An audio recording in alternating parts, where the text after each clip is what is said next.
분신사바라는 거 많이 떠들대요. 뭔가 하니까 뭔 주문이래요. 무슨 주문이냐면 모을령이 주문하는 사람한테로 들어온다나?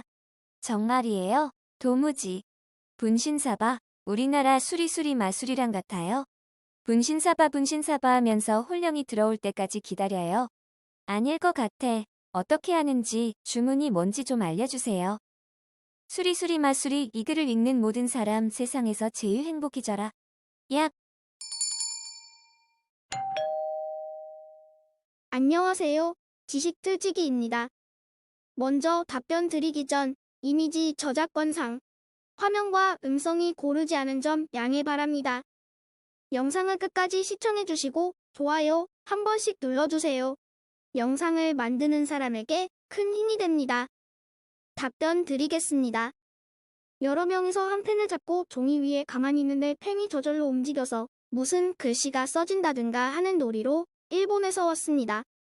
글씨가 써지거나 아니면 몇 가지 글씨나 그림판을 준비하고 그 위에서 하면 저절로 펜이 글자를 순서대로 찾아가 누군가의 이름이 된다든가 하는 놀이입니다. 그걸 귀신이 쓰는 거라고 난리들 치고 몇십 년 전에 일본의 여학생들 사이에서 유행했었다고 하더군요.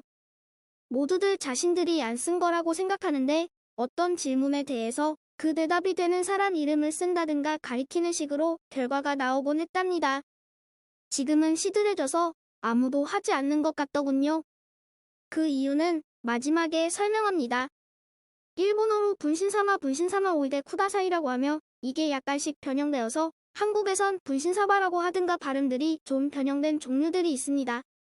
이 일본어 주문의 의미는 분신님 와주세요. 입니다.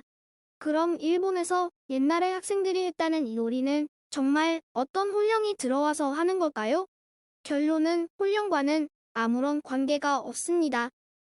일본은 원래 옛날부터 무슨 귀신이나 유령 이야기가 많고 지금도 여름만 되면 지겹게 귀신 특장송 저주의 장소를 찾아가는 특집, 신명사진 대공개 특집 등의 다른 나라 사람들이 보면 황당하고 한심한 이야기들을 텔레비전이나 잡지에서 다루곤 합니다. 즉, 그냥 근거도 없이 일본 사람들답게 홀령이나 귀신이 펜에 들어와 움직여지는 거라고 믿었던 것이죠. 물론 사실은 그렇지 않습니다. 우선 사람의 신체 구조는 그렇게 경직되지 않습니다. 여러 명이 볼펜 하나를 잡고 자기들은 절대 스스로 손을 안 움직인다고들 생각하지만 실제 혼자서라도 손에 볼펜을 들고 가만히 절대 움직이지 말고 있어 보세요. 안 되죠? 손끝이 떨린다고나 할까? 조금씩 움직이는 걸 알 수 있을 겁니다. 즉, 우리 몸은 자기가 의도하지 않더라도 자꾸 조금씩 움직이려는 경향이 있어서 그런 놀이에서도 볼펜이 저절로 움직이게 되는 겁니다. 게다가 본인들이 그걸 긴장해서 지켜보면서 본인들이 생각하는 뭔가 의미가 있는 것 같은 글자나 그림으로 써지기를 본인도 모르게 기대합니다.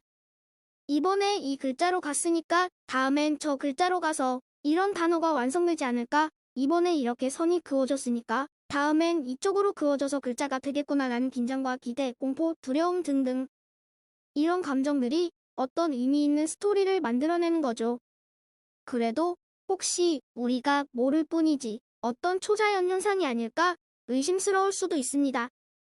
그렇다면 모두가 눈을 가리면 어떨까요? 그리고 종이를 다른 사람이 돌려서 눈 감고 펜을 잡은 사람들이 어느 글자가 어디에 있는지 알 수 없게 하는 겁니다. 홀령이 글자를 보고 펜을 움직이는 거라면 이런 거에 상관없이 정답을 찾아내겠죠? 만일 실험자들이 어떤 정답을 알고 있고 그 정답이 되려면 펜이 어떻게 움직여야 할지 아는 상황에서 실험을 하지 않도록 주의해야 한다는 얘기입니다. 하지만 이 방법은 저절로 글자가 써지는 거에선 어려울지도 모르겠네요. 하지만 최소한 모두가 글자가 써지는 걸 확인하면서 할 때보다는 말도 안 되는 엉터리 글자가 써질 겁니다. 자기들이 글자 볼 필요 없이 홀령만이 보고 쓰는 거라면 눈을 가리든 안 가리든 똑같이 깨끗한 글자들이 써지겠죠? 아니면 질문에 대해서 아무런 정답도 모르는 전혀 상관없는 사람들을 모아서 실험을 시켜보는 방법도 있겠네요. 대개의 경우 분신사마 놀이에선 어떤 특정 대답을 알거나 원하는 사람들이 많을수록 그 결과가 나올 가능성이 높아지기 때문입니다. 여러분들도 검증할 수 있는 좋은 테스트 방법을 생각해 보시기 바랍니다. 제 짐작에는 정말 어떤 훈령이 분신사마 놀이에 관계할 가능성은 없다고 보입니다. 지금까지 지식들찍이었습니다. 다음 영상은 더욱 호기심 많은 질문들로 업데이트될 예정입니다. 구독하시면 일상생활에서 가끔 궁금한 질문들이 함께할 것입니다. 지식과 상식 얻어가세요. 감사합니다.